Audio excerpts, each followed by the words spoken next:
Welcome, everyone. This is round 2 of the 3cubed preliminary round of LocWorld's 14th Process Innovation Challenge. We're thrilled to have you here. I'm Alex Burnett. I work for LocWorld. I'm here with Dave Ruan, my co-host and the founder of the PIC. Dave, how you doing today? Pretty good. It's a Friday. For anyone checking this virtually on YouTube, it mightn't be a Friday, but it is today. So great to be here. 14th PIC, preliminary round number 2. And we have 12 great innovations, which we're going to talk about in just a sec. In fact, just to give you a sense, last time we did this, we had 14. This time we have 2 rounds, making up 24, actually 23. One person pulled out. That's massive. That's our biggest amount of innovators. It's probably no consolation to our innovators, though, because to get to the final, we're just going to have 6 in the final round. So best of luck to everyone today. The road starts here. The rules should be reasonably well known at this stage, but just a quick brief on them.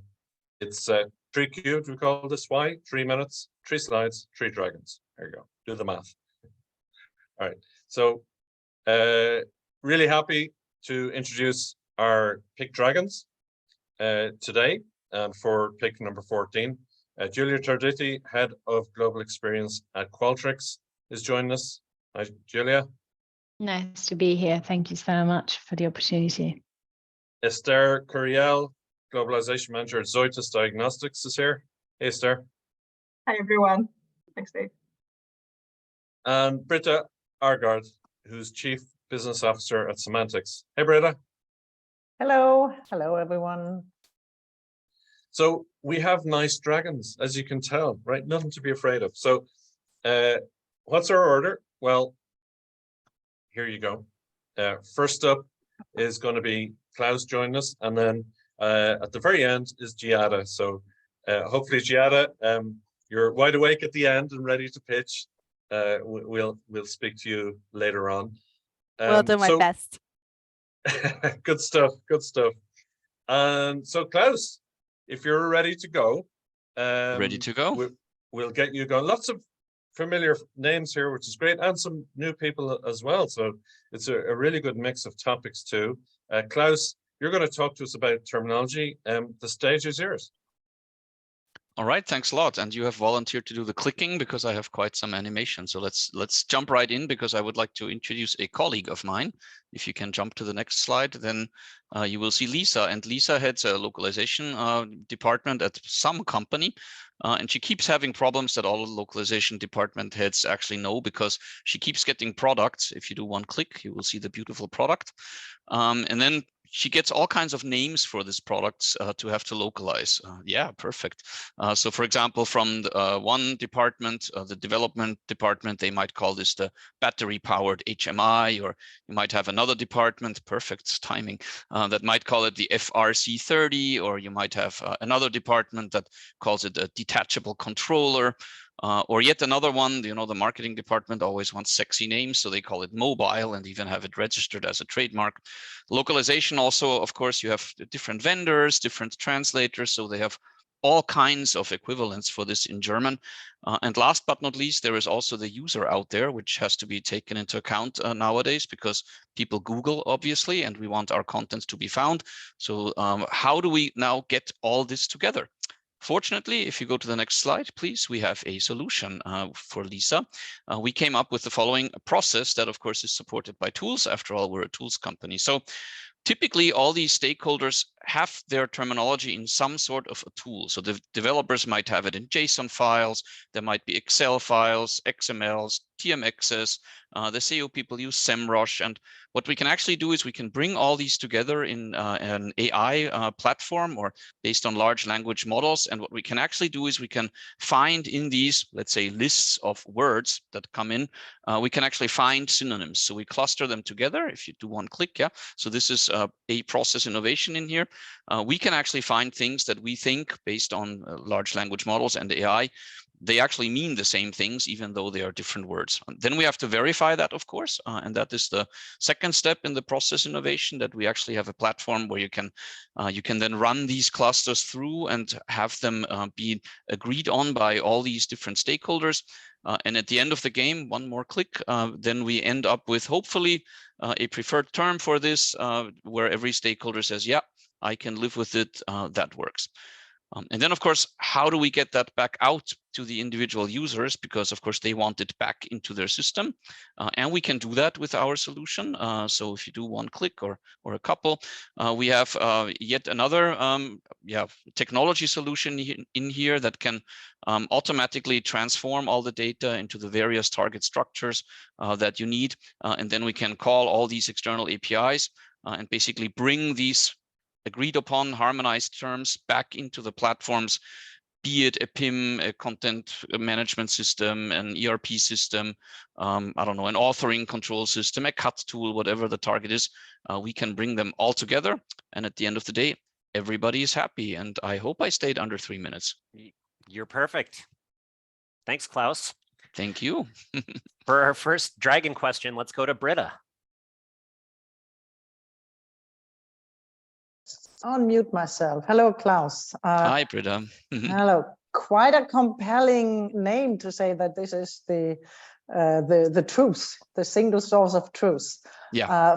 Fascinating how concept seems to, how you can seem to get concepts to be terminology. So I was interested in actually the step you showed of the validation and the approval. So is that also automated, or is that actually a manual human process? And how would all these different people suddenly agree on something? That's a good question. That's a human question, so to speak. So what we do is, in the previous step, actually, where we cluster all these synonyms, we can give additional information, such as the frequency or where does it appear, etc. So we can suggest, it seems to us like this would be the preferred term based on some data that we can pull. But at the end of the day, yes, of course, you need to get the people to agree upon, and that is actually a process. So we have a workflow where we run these through, where people can vote. They can vote terms up and down, disagree with terms, and at the end of the day, as somebody who is moderating this process, I always try not to call these people terminologists, but somebody who is in charge of this process, they can then decide, well, if 18 of 20 people vote for term A, then most likely that is the preferred term. Awesome. Thank you very much. Thank you, Klaus and Britta. Really visual, Klaus. Liked it. Well done. Thank you. And moving on, we have Rares. We'll just ask you to take the steps up to the pick stage, virtual steps, obviously. And you're going to talk to us about machine learning. So the stage is yours.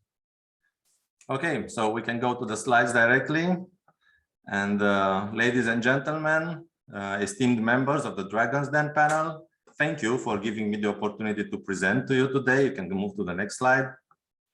So we know innovation is intentional. Yeah? It follows a well-defined purpose rather than being a mere accident. Yeah? But recently we've seen technology which now seems to take major leaps forward with unexpected results, which may sound like an accident, using large language models as a new way to represent the world, because language and world are kind of very tied together.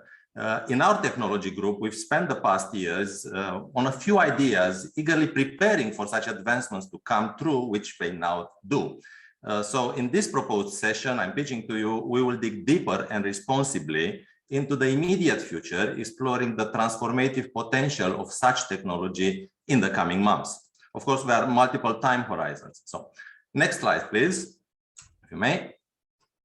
So in the session, we are going to present specific examples of how new AI-driven technology impacts the 4 major stages as we see them of the localization process: preparation, translation, quality control, and final touch. But we also touch upon the initial step of content creation, as we see these activities blending and influencing each other, as the purpose of localization needs to be to create value, not just a supporting activity for the content creator. So measuring content success needs to be a key goal for the localization, and for example, not just grammatically or fluently correct text. So everything we are going to talk about is how the localization innovation helps achieve that goal. So I'm not going to read all of the items. I just marked the ones we are going to exemplify in the session, either by demos or by prototypes, covering the whole spectrum. We will talk about applying new things such as prompt engineering, but also renewing traditional activities such as terminology extractions.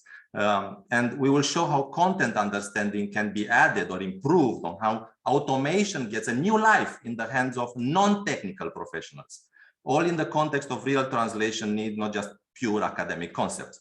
Now, let's move on our first slide, where we will provide a more detailed real example showcasing the transformative potential of the technology in action. So in the session, we will demo a feature which we actually released in production, so it's not vaporware. It's a Trado Studio plugin allowing translators to explore text variations, addressing concerns such as gender bias, cultural fit, or tone of voice, and a lot more, not just one demo. So this includes practical example of what prompt engineer can be for translators, predefined examples as shown here, or unleashing the creativity. For seasoned professionals as well as newcomers, we'll show how such technology can help create better cultural understanding across geographies. So the future is bright, and we invite you to join us in shaping it. We think conversational interaction models on longer term will really transform this tool set and industry. So 10 seconds. Thank you for your time and attention. I was just on it. Thank you. Great job. For our dragon question, we will go to Esther. Thank you, Harris. That was a great summary, I suppose, of the potential of the new technologies. For me, I would have liked to see more, of how you're actually employing it. Like this seems like you were probably trying to show so much that I'm left not quite understanding. So, sorry to interrupt you. Okay. Yeah, no, I think you got me. So go ahead.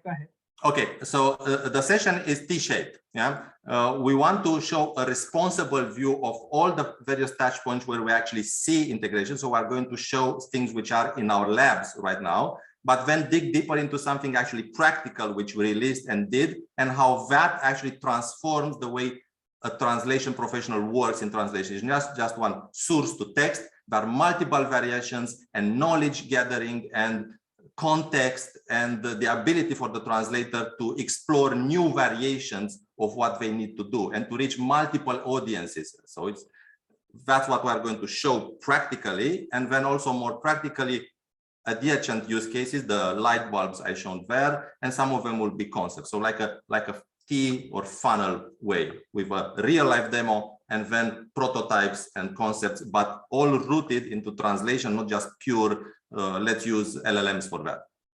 Okay. And can you maybe give me very briefly, you're saying this is already being used? Like, yes. What did you achieve? Like in one of the examples where you might have used it, what was the actual outcome, the impact that this had?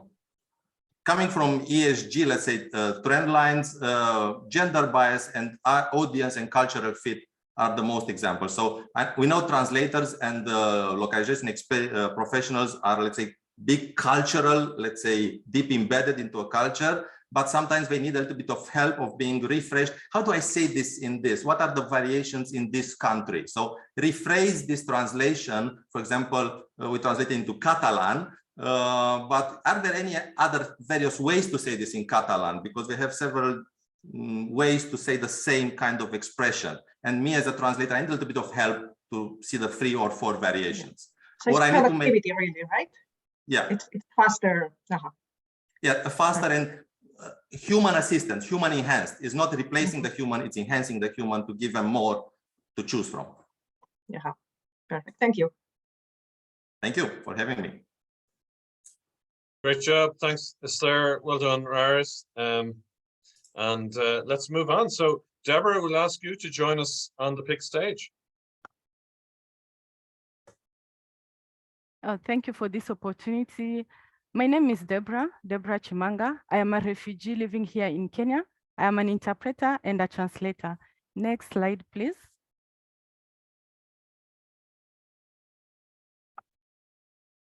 Immigrants and tourists are vulnerable during the transition period while they accumulate life in Kenya. That is without access to interpreting and translating services. We miss out on health and social services to keep our families and selves healthy and safe. The language barrier due to lack of affordable language integration system and also technology, that is smartphones. Next slide, please. Our solution is Afor-Lugha. Afor-Lugha app is a single platform to handle all your language services, order on-demand support or schedule ongoing projects, manage, track and visualize every detail with real-time insights into usage data, service level data, call data, and also population data, all numbers certified by languages, all reports customized to your needs. Our services are telephone interpreting, there is video remote interpreting, and also on-demand text translations. Our process incorporates the use of mobile app, web app, and also USSD-based applications. The USSD is mostly for those who don't have smartphone. This is the example for using the USSD is by you can just dial out star, for example, star 243 hash, then select the service. Then after that, you will select the language. Then it will connect you to the suitable available service provider. And the best thing about this is that it is not only one interpreter. There is so many interpreter. It is the one who is available will take the call. And you will find out that it is so cheap. For example, because our service, we are normally targeting the informal and formal people here, because I live here in coastal region, whereby there is so many tourists. So you find out maybe there is a tourist who wants to buy something, but maybe the person who is selling can't communicate. There is a language barrier. So our service will really help them. And also it will help us on, because we are doing things that in the first page, we are doing things manually. So it will help us being automated. Next page, please. This is our market. Our clients are in the field of environment, hotel industry, and also ecotourism. We also deal with international and local tourists. For example of that, there is 11 Pals Hotel here in Kwale County. There is Sol Breeze and also Jacaranda Indian. We are also dealing with environmental sector. 10 that seconds. is circular economy, blue economy research. Our clients is Discover Brands and Aries. Also, there is ecotourism sector. Colobus Monkeys Conservation, Mangrove Restoration. Our clients, Colobus Conservation, Funzi, and formal and informal service provider. Thank you very much. Thank you, Deborah. Thank you. Thanks. Yeah, really interesting, Deborah. Thank you very much. Very clear. Alex, question from Dragons. Yes, let's go to Julia. Thank you very much, Deborah. Your value proposition is clear, and so is your problem statement. Who are your competitors? Maybe they don't do exactly this, but like, do you know how to stay ahead of the curve and retain that first mover advantage? Okay, thank you. Thank you for the question. Up to now, there's no one who is, okay, there is companies that are dealing with interpretation and so on, but no one has this platform, no one has this app. Actually, we are like the first one with this idea here in Africa. Thank you. Thank you very much, Deborah. Yeah, thank you. Thank you very much, Deborah. Well done. Very interesting stuff, and nice to have you here. Thank you. So next up, we will ask Johan to join the PIC stage, and this is give power back to the linguists. So again, in keeping with the diverse topics that we have at the PIC. So Johan, if you're ready, we'll give you the stage. Yeah, thank you. And thank you for having me. I have a background in logistics. And so I've spent quite a number of years in logistics, selling logistics, working with logistics. And in logistics, we have also had, and you have had this experience of actually technology changing the landscape completely. And what I see now is that the technology is taking on and coming in more and more into the industry. And that means also that we need to change and rethink our business model. Next slide, please. So what I see is that there is a lot of talk, a lot of discussions. There is really the biggest challenge I see is really how do we keep the linguists doing their work? How do we get people to work for people with translations? How do we keep the ones really doing the job? And for me, that is most important because we can see that there is a change. We know that there is the problem that we, on our side, we know that we get pressures on reducing cost. And the question is, how do we share this together? How do we share the benefits? Next slide, please. So for me, I would like to give you an embryo to a possible new business model. It is where we, as buyers, buy this more as a subscription. And we do this based upon that we pay as a flat rate, where we can see that the average leverage price, that is what we're paying for. But also what we did in logistics was that we actually were just shifting money from the buyer to the person providing the solution. So it's really about that we needed to share our margin because everybody knew what the actual cost was. And I think that is the same model we can do here. But also looking at the bottom is really where we have the risk managing model is really to look at, okay, how much edits do we actually cause in our content? How much edits do we actually need? And this is then a shared risk model that we can have together and see, okay, how much do the actual costs need to be? And then we can also see that this, of course, will fluctuate over a time period. And that is then the risk we have to take, both as a buyer and as a vendor. We need to cooperate closer to working in this business model.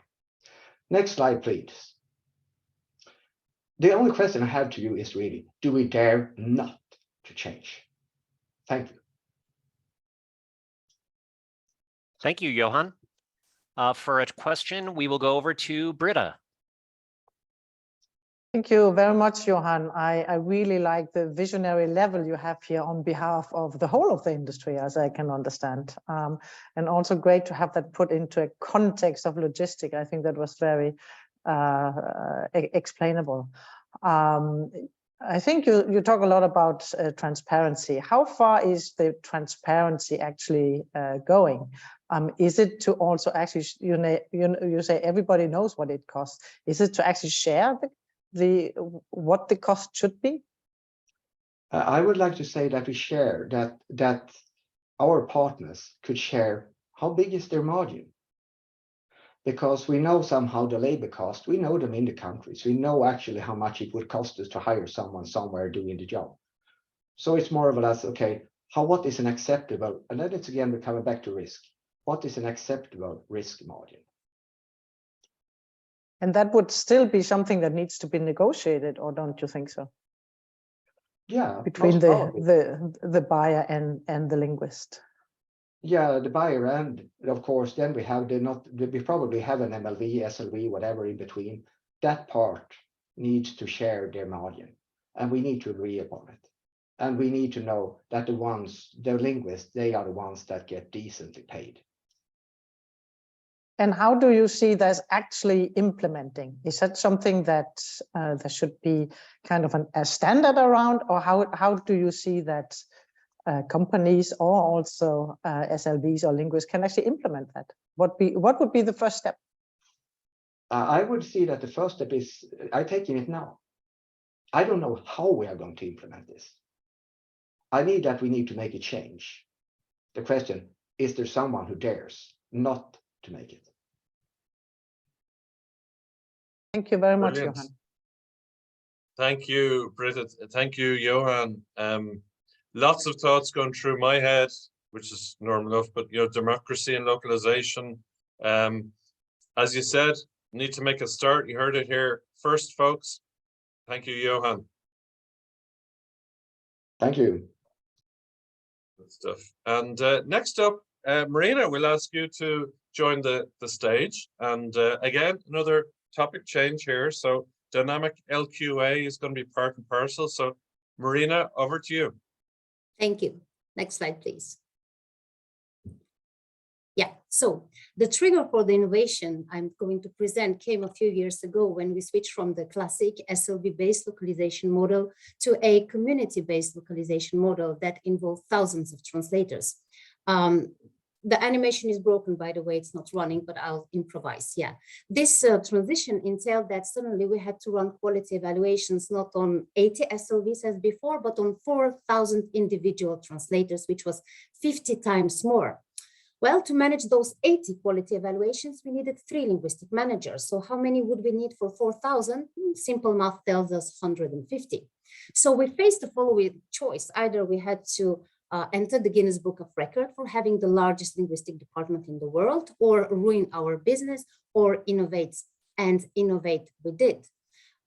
We developed an automated data-driven dynamic LQA service to manage all aspects of a complex LQA process end to end. And this is how this service works. Next slide, please, or let's see what happens, because as I said, the animation is broken. Actually, Marina, I'm going to stop you. You won't like me doing this, and we're going to give you a chance to start again later on, if that's okay. And we'll that try would and be fix great, the but can slides. will you fix that? That will be fantastic, because it's We're going to running try and all- fix it. Yeah, we're going to Okay. try and fix that, because you have a lot of animations which aren't showing. So sorry about Yes, that. Not exactly. normally what we'll do, but we do want to try and get it right for you. So That would be great. we'll do that in the background, Marina. We'll come back to you with when you can come back in again, and we'll problem. just move on if that's okay with you. No problem at all. Looking forward to trying it again. Thanks. Okay. Great. Okay. Thanks, Marina. And sorry about that. That's No clearly worries. not Great what we liked. attitude, Marina. No worries. A lot of people would be Technically very absolutely complicated. taken aback by what's just happened. We knew it'd be okay, didn't we, Marina? So It's we'll going to try and work get that to perfectly, work. yeah.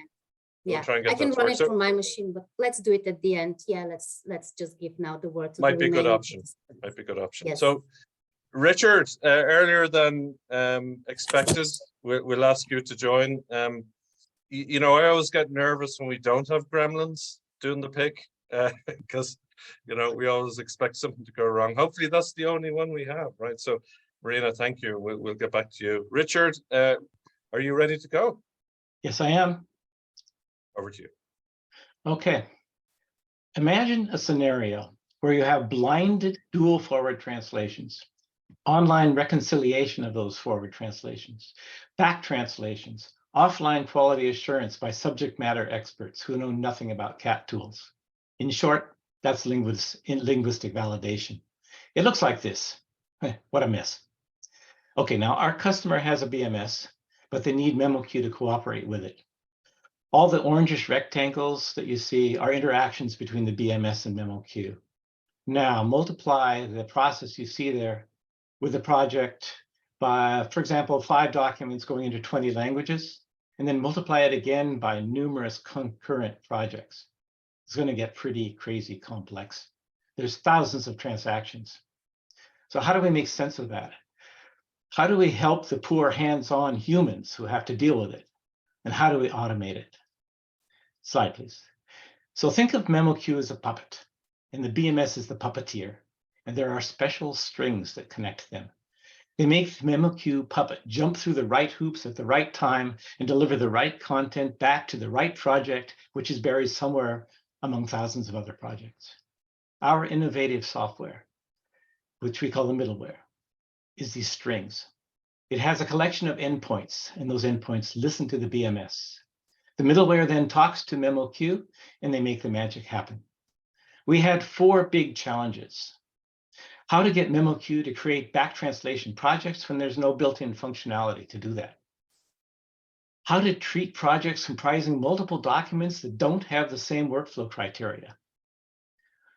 How to create offline files in a format conducive to online review for a non-linguist audience, and how to make it scalable. So here's the magic. Slide, please. We created a flipper. It automatically transforms forward translation projects into back translation projects.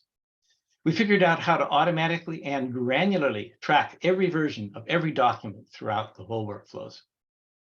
We created a new functionality to dynamically generate a variety of offline review forms and a special re-import function that accumulates the changes and creates a segment-based audit trail. Very important for the regulated industries. And scalability was proven through extensive customer acceptance testing. It took a year and a half of development. It's real and it's unique. There's no commercial off-the-shelf solution like it. It went into production last November. Last cycle. We hope to tell you more about it in the middleware in Malmö. Tell you more about the middleware in Malmö. Thank you very much. Thank you, Richard. Well done. Yeah, that's a mouthful there at the end. I'm glad you said it and not us. Alex, questions for Richard? Yeah, let's go to Julia for a dragon question.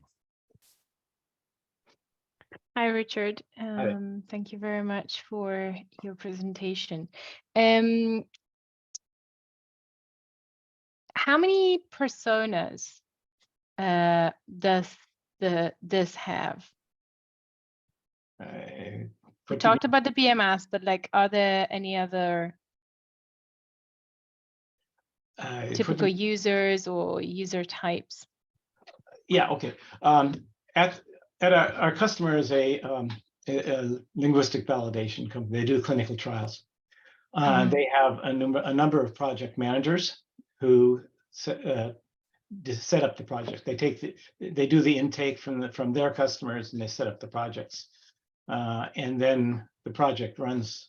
The middleware listens to the BMS and talks to MemoQ. Now then there's translators who are using MemoQ to do the forward and the back translation. So there can be hundreds of translators working. Then it'll go back into the review process. There's I think 7 different offline review forms that get dynamically generated by the middleware. So that goes out to the review process.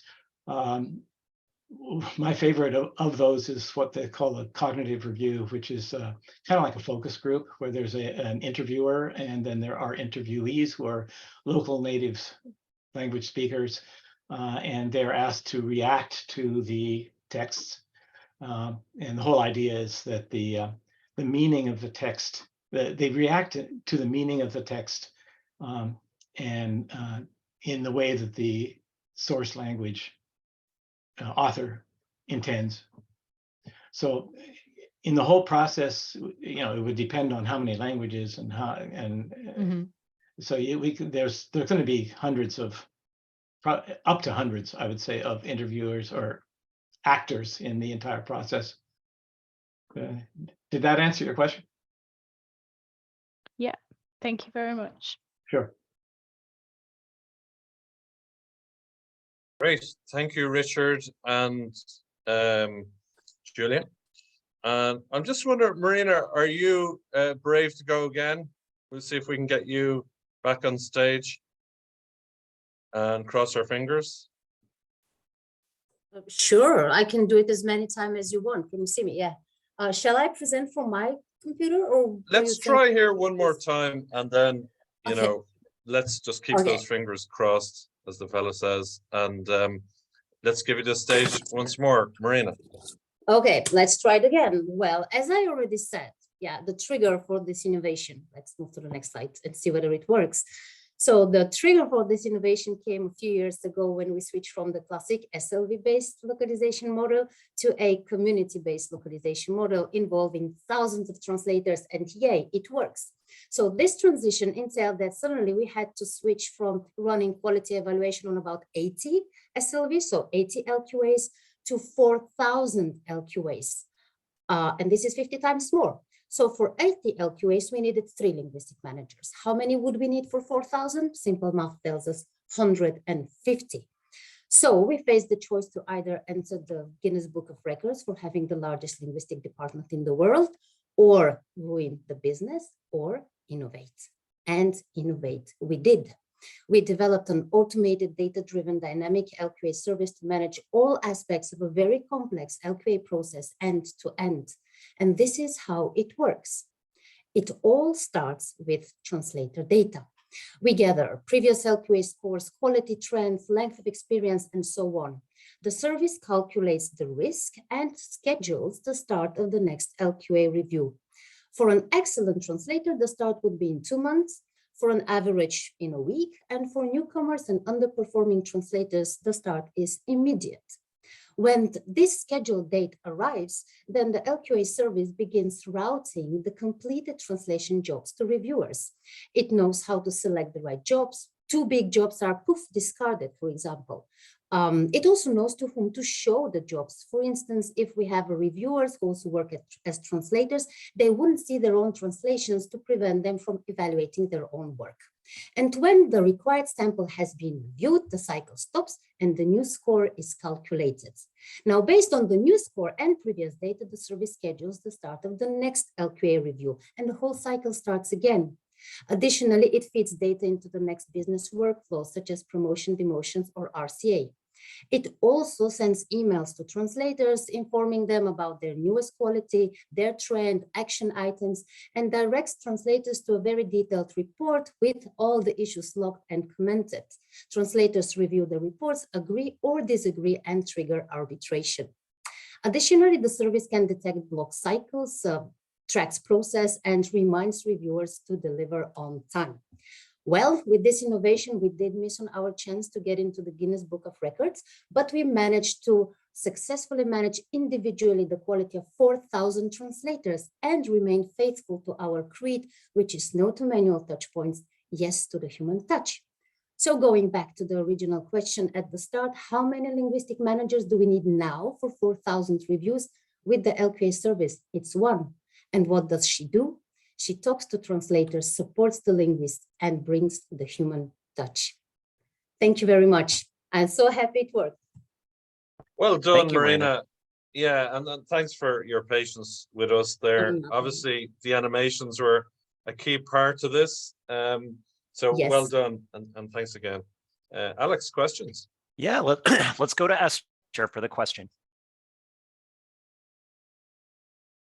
Thank you, Marina. That was actually quite impressive. I do remember the days of, my God, weeks being lost to this whole process. What I do remember as well is that the arbitration cycle, that tends to be a huge time sink as well for QA managers. So how does that work? That's quite human, like sending the arbitrations out, making sure they come back on time, making sure there's actually responses to them even. Well, it works. I mean, it's part of the service. The service actually, this is just probably 30% of everything it does. I just wouldn't be able to explain all of it within 3 minutes.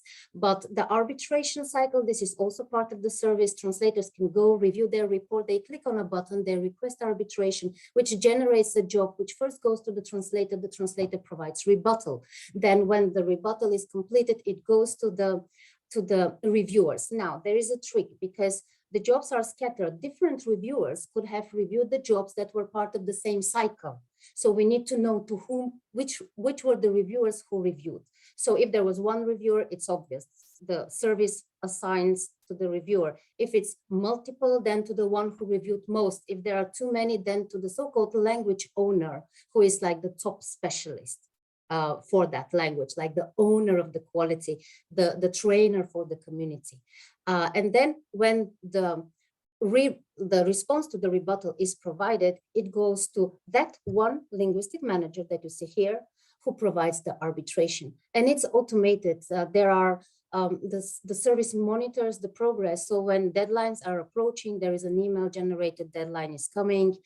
There is an email deadline has passed. So it all runs by itself. And the one single linguistic manager, in addition to bringing the human touch, is also the one arbitrator, and it is fully manageable because all the manual work is done through the service. Thanks very much. Excellent. Well done again, Marina. Thank you. Very well handled, I have to say, and thanks for your patience. So we will move on. So Michal, we're skipping over to you. Hopefully you're Yes, ready I'm for here. it. Excellent. And we'll get you onto the big stage. So over to you. Okay, here I am.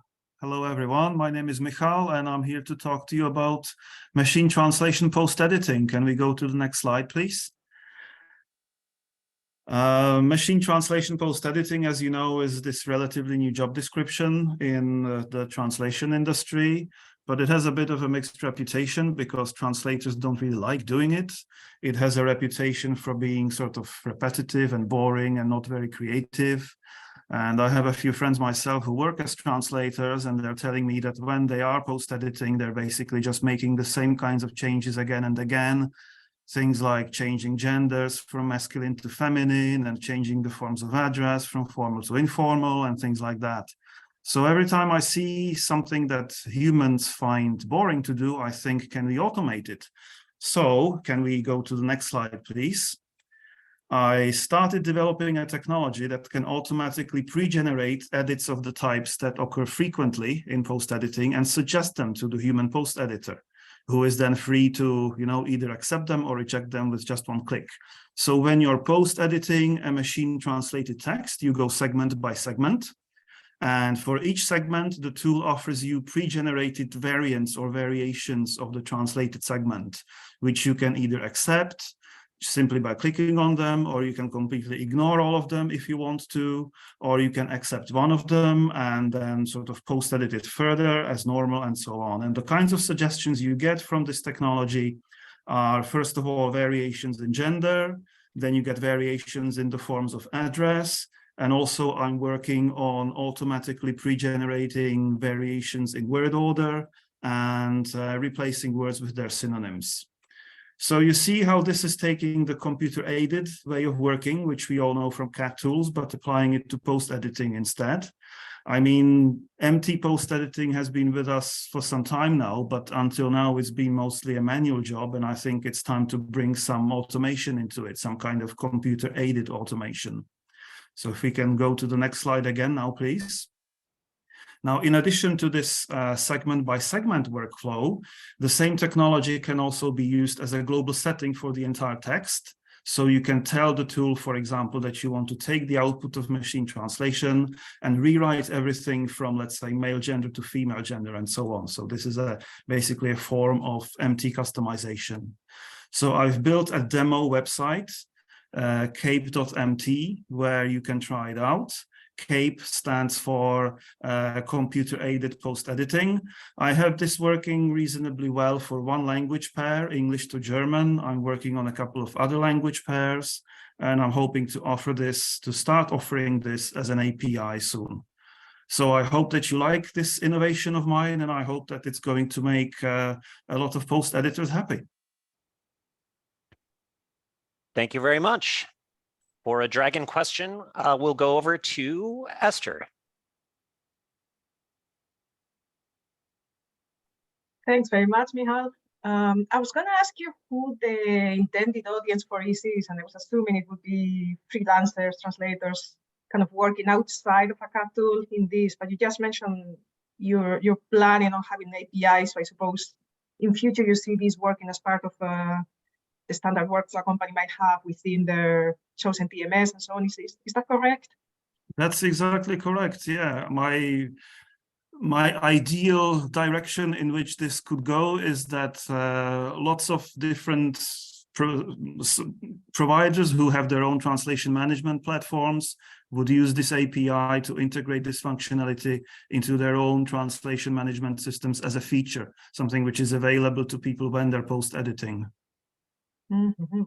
Okay, I liked. I was looking at the tool itself. I was testing it, and I thought there might be a nice use case to even use it on source text to see what kind of questions you might have and kind of sort them out before you even start.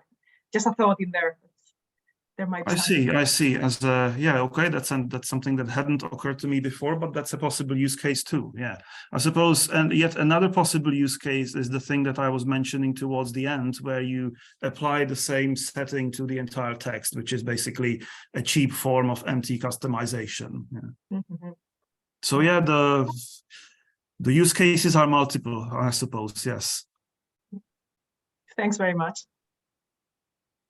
Thanks, Esther. Thank you, Michal. I just love when, you know, on the fly, you're getting suggestions from dragons, and maybe it's getting you to think of what you can do next.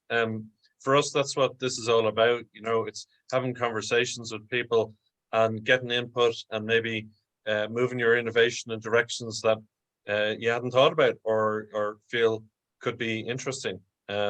So well done. Good conversation there, and well done to you. So next up, Frederik, EasyContent.AI. Hello. Hello. Nice to meet you. Hi. All right. So my name is Frederik Pedersen. I'm the CEO and co-founder of EasyTranslate. I'm here today to pitch EasyContent.AI as our newest innovation. Next, please. So we are today all using machine translation as our baseline translations, even though we know also its pitfalls and the ability to localize content into native language, even though that we train customer-specific language models. This will also require vast amount of data sets, and also a still not perfect approach to actually achieve localized content that is targeted to your audience groups.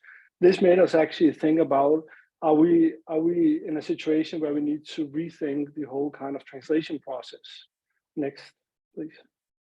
So in EasyTranslate, that made us think that why are we even translating? What is the actual value for our customers? And the value that translations bring to our customers is the ability to communicate to a market-specific audience or an audience group. And this will require local content. So therefore, we have come up with a solution, which is templates in our software, where the customers is able to create specific templates that generate SEO-friendly content in any language. You also have the ability to actually source this to copywriters that are doing the actual end edits to formally make the content enabled towards your audience group based on the style guide. Next. On this process here have enabled us to actually create a very, very on-the-fly and quick customer-specific language model based on GPT. We use GPT-4 in our engine, and based on this, we have built up language models on the fly that is speaking the language of the customers, reducing the edits of the copywriters, and is able to do it in any language based on a content roadmap. And these language assets, if you could call it that, they are also capable of being utilized in the post-editing and localization process. And you can also auto-expand translation memories on the same kind of theory. Thank you. Thank you very much. For a question, let's go to Britta. Hello, Frederik. Very impressive. You were one of the first to actually introduce a ChatGPT product on the market. And since then, we have seen developments, I would say, almost on a daily basis. So how do you actually make sure to adapt both the ongoing possibilities, but also the risks that we have discussed with GPT, saying it's, for example, hallucinating or whatever risk that it might introduce. So when I'm a user of this service, how can I, as a user, then actually know that maybe there could be a risk in the target that is produced when I don't understand the language?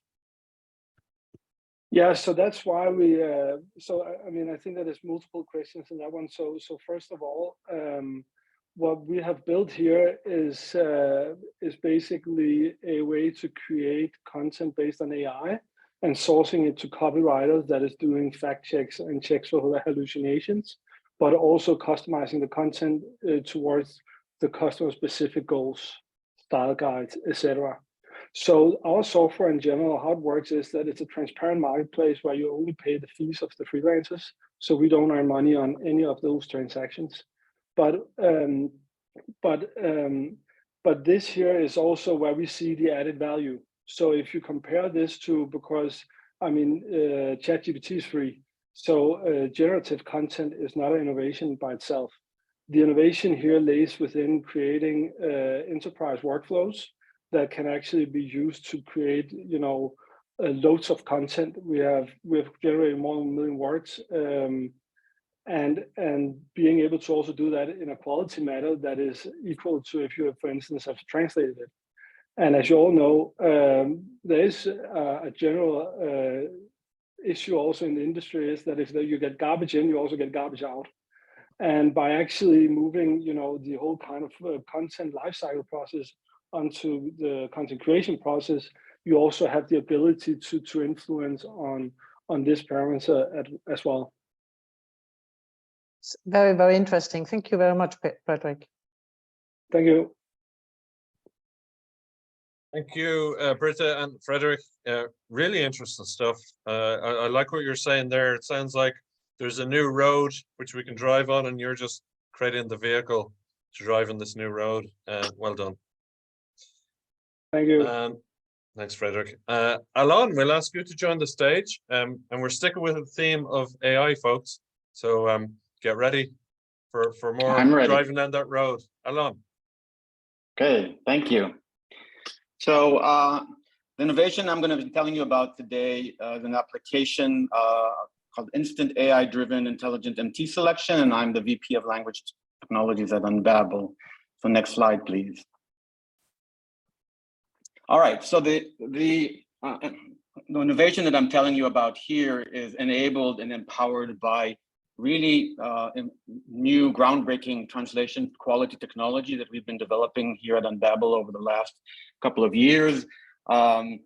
Unlike earlier quality estimation technology that fundamentally was only able to roughly detect the overall quality of MT generated translations, what we've been developing internally at Unbabel over the last couple of years is new translation quality technology, which we call quality intelligence, that's actually able on a sentence by sentence translated basis to detect actual translation errors and accurately predict the quality of translations generated by both machine translation systems and also translations that are post-edited or generated by human translators, and to do this instantaneously at translation time.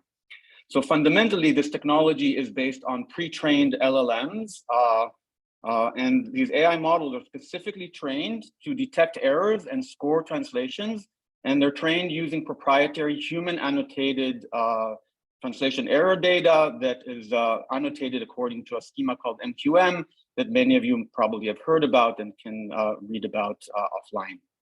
And we've integrated this instantaneous AI and models on our Unbabel end-to-end translation platform throughout the platform. And this, in fact, enables complete translation quality visibility and automated quality-driven processing for every translation that's processed on the Unbabel platform. And we do this at scale. And fundamentally, this has unlocked multiple intelligent capabilities, including the one that I'm pitching you to today, but also things like focusing human post-editing on detected errors, verifying that human post-editors actually corrected the errors, etc. So next slide, please. So we have a service actually that's opened at a site called QIUnbabel.com that shows you exactly how this underlying technology works. And you can see it actually detects errors, actually assigns them the actual severity, and gives an MQM score on a sentence by sentence basis, and then also for the entire translation. Next slide, please. So the specific innovation that I'm pitching to you here is an application of that, and this is a site that we've created to demonstrate this. So for any translation source content that comes in, we translate it with multiple machine translation models or engines. The ones that we put in the demo here are 5: Google Translate, DeepL, Amazon Translate, ChatGPT, and our own internal model. And the QI technology runs and identifies the errors, scores them, and then basically selects automatically the best translation, or you can on a sentence by sentence get a combined translation that's better than all of them. This is fully automated on the Unbabel platform. This is not to be run by humans. It will be done completely automatically, and you can choose the best by doing that. Thank you very much for your time. Thank you, Ilan. For a question, we'll go over to Julia. Does this mean that Unbabel's value proposition is shifting to fully automated or close? It's not shifting to fully automated, but by doing so, we can actually generate the best quality machine translation that we are able to generate from multiple models, and identify the work that's still necessary for human editors to do in a much more focused way. So it shifts the balance to much more significantly to AI first, and reduces significantly the amount of labor and attention that human post editors will have to do only on cases and where quality quality problems are detected, and that's still necessary. Mm-hmm. Got it. And is this sort of industry vertical agnostic, or does it have specific industry for which it works best? The underlying QI AI models work broadly across domains and across languages. They're based on LLMs.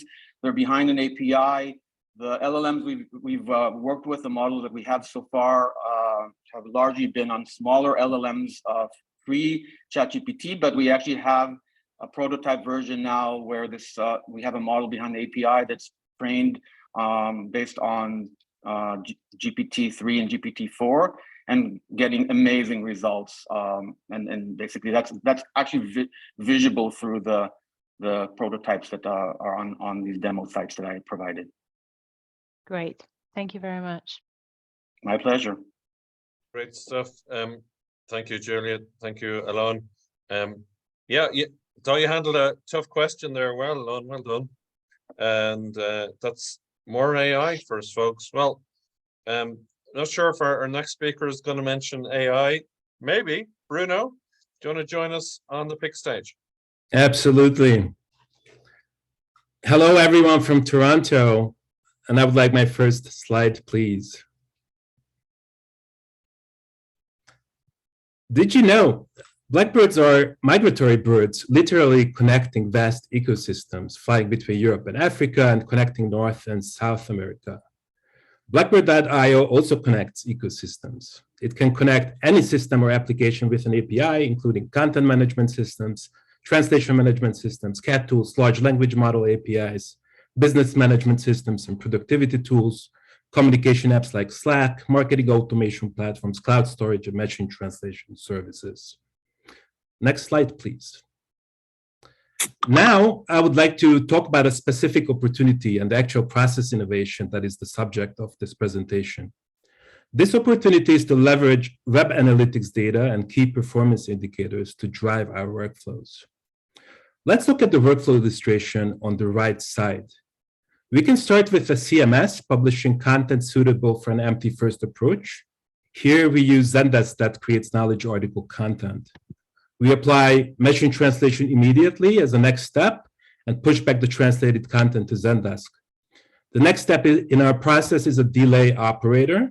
We add about a week-long pause to our workflow in order to aggregate sufficient data in our analytics system. The analytics app is looking at the performance of the translated live articles on Zendesk. In Blackbird, we can set advanced conditions and design nonlinear workflows with a few simple clicks. Here, we set this condition. If the visitor volume in this article is low, don't do anything, keep the empty. If the visitor volume is medium, run a risk prediction engine like Klaus Estimate API or ModelFront, or perhaps Unbabel's new solution, and push the risky segments to a CAT tool. We can instruct Blackbird to automatically set up the translation project in our TMS of choice and create an order in a system like Jira or Plunet. Finally, if our analytics data shows high visitor volume, which we can quantify here, we could automatically trigger a process where the entire content received expert touches.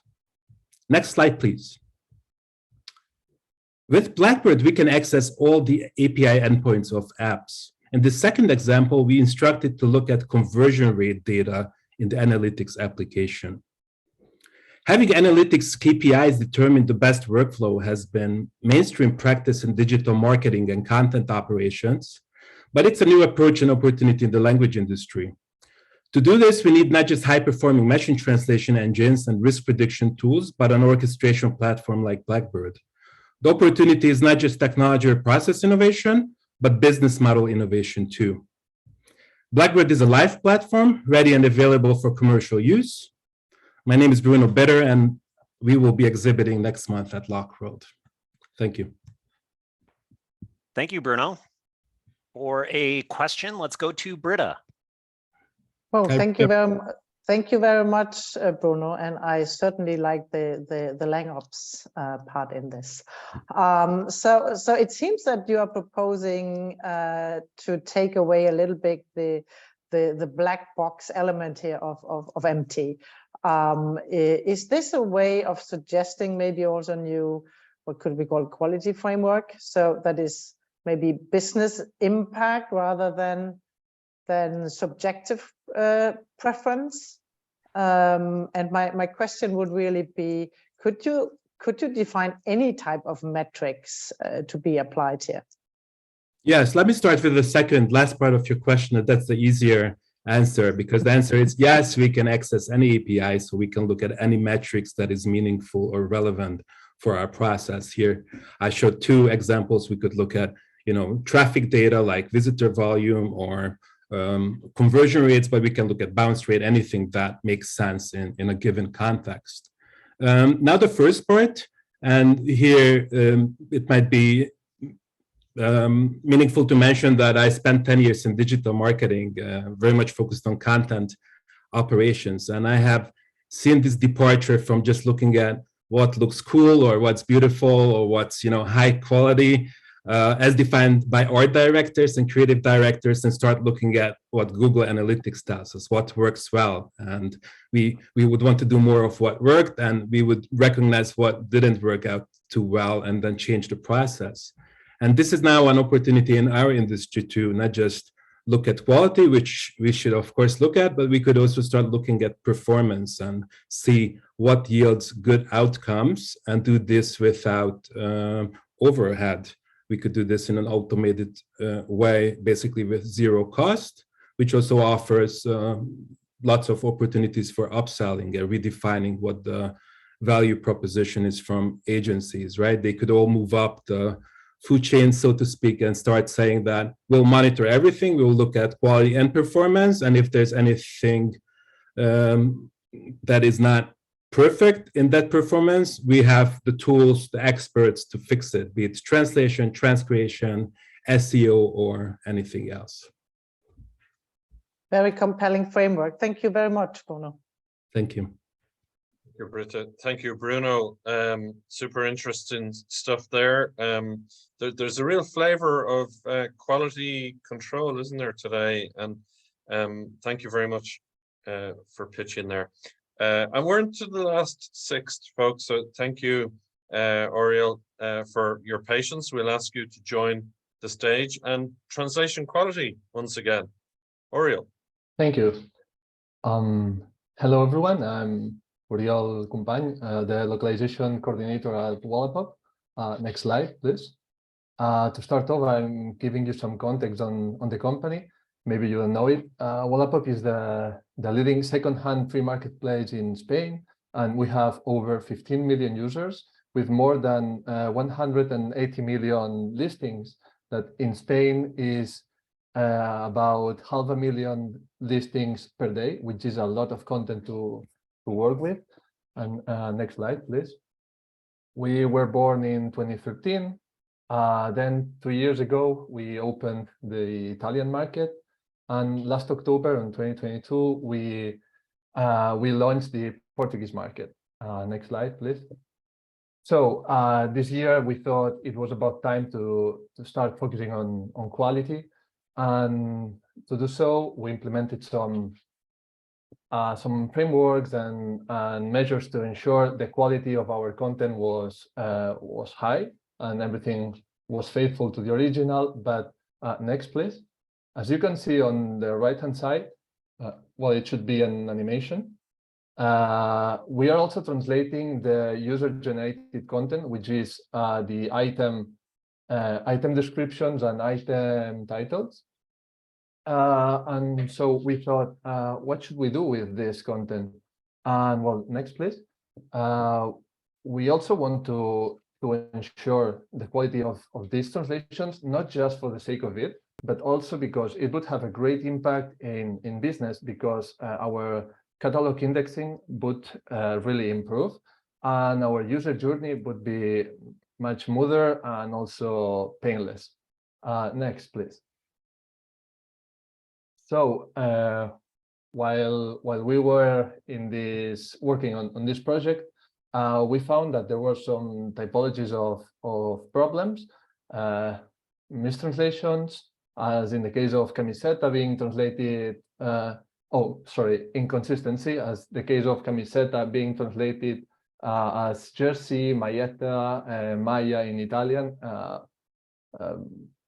And then we also found that there were mistranslations, and also we detected that depending on whether the titles were written in capital letters or not, they were mistranslated or not. So to avoid these problems, we created and we implemented custom terminologies based on the most frequently searched items on our app, most frequently uploaded items, ambiguities, and exceptions. Next, please. So with these custom terminologies, the indexing of our catalog will be better, will improve, and the user journey and user experience would be much better. And we would also increase the transactions, obviously. And while during the second quarter of this year, we are measuring the results of the implementation of these custom terminologies on business. And I hope in Malmö I can share with you the results, and that would be it. Thank you. Thank you, Oriol. For a dragon question, we'll go over to Esther. Thanks, Oriol. This looks to me like a very interesting case study, but I don't quite see where the innovation is here. So maybe if you can talk to me more about how you've done this, or where the innovation lies. What's new about what you're doing? Yes.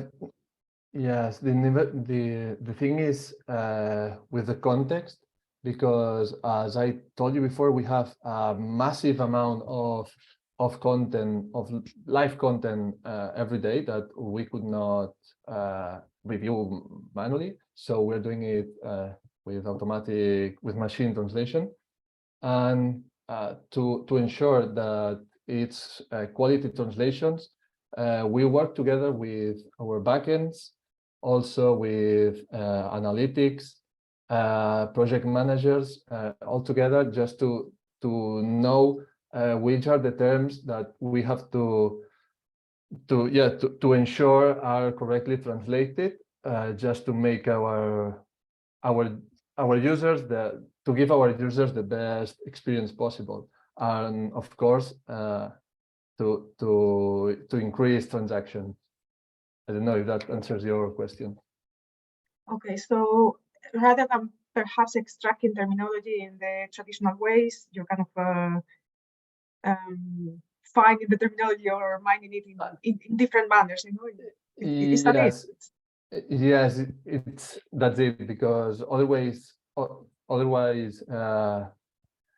it would have no sense, because the list goes on and on and on. You can upload anything, well, not anything, because there are some items that are not allowed, but if you had to create a glossary or a terms list with all the possible terminologies, it would be crazy. It wouldn't be possible. Perfect. Thank you. Thank you. Well done, Oriol. Thanks, Esther, for the questions. really interesting. I know a couple of teenage daughters I have who are fans of Wallapop, so they'll be delighted to hear you were speaking today. I'm glad. Well done. Excellent. So last but not least, right? Thank you, Giada, for waiting. It's your turn on the stage, so we'll ask you to join us. Thank you. Are you still there? Yes, of course. Can you hear me? We can hear you. Yes, we can. Okay, perfect. Off you go. So translation tests are useless. How often have you heard this sentence coming from all different stakeholders in the industry?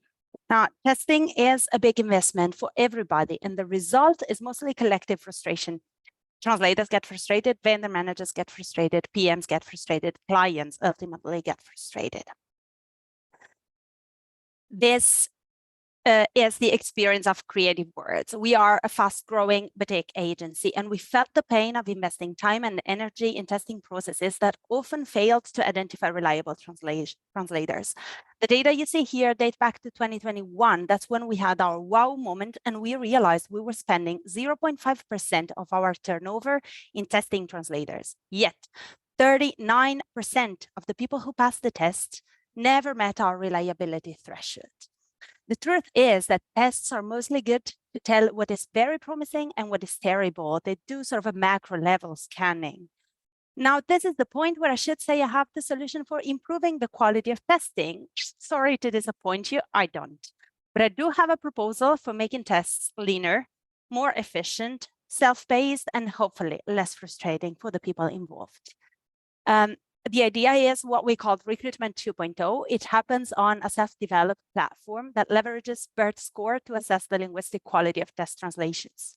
BERT score is a metric that's used to evaluate the quality of generated texts. It's good with contextual embeddings and has good grasp of sentence level nuances. That's pre-GPT stuff. The platform that we've created is fed with a data set taken from our own TMS, which have been pre-cleaned and pre-categorized for topic and complexity. Then each candidate independently registers to the platform. They e-sign SLAs, upload documentation that's needed for ISO compliance. Their documents are sent straight to our servers. Then they get access to a randomly generated test based on the topics and the desired level of complexity. Then they have 2 hours to complete the test. They deliver, they get their BERT score, and they immediately know if it's a pass or a fail, if they're in or they're out.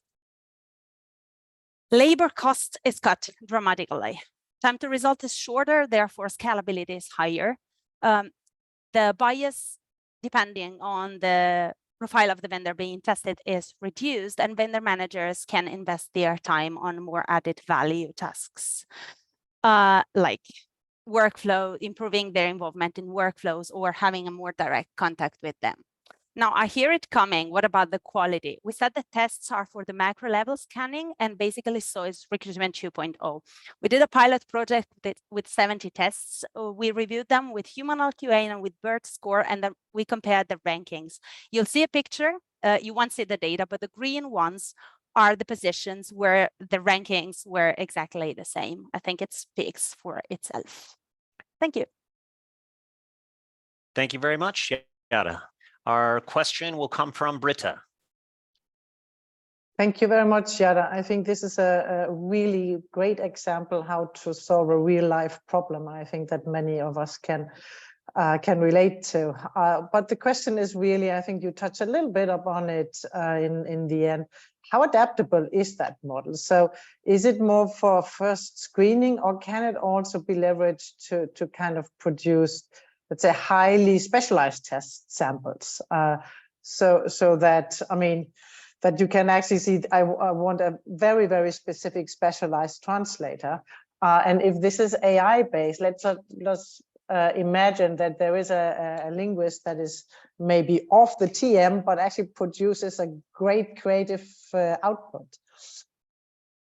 So in terms of how adaptable that is, I think the good aspect of it is that it's based on a data set that you feed into the machine. So if the data set relies on a very specialized sample, then the test is going to be very specialized. In terms of creativity, don't exactly know how bird score works because I don't know the tech behind it. But the thing that it has, it works on contextual embeddings, allows for more creative solution to be taken into account. So it's not the simple one-to-one correspondence, which is something we also detected in our experiment. It's not like highlighting just plain differences as mistakes, if you see what I mean. I don't know if that answers your question.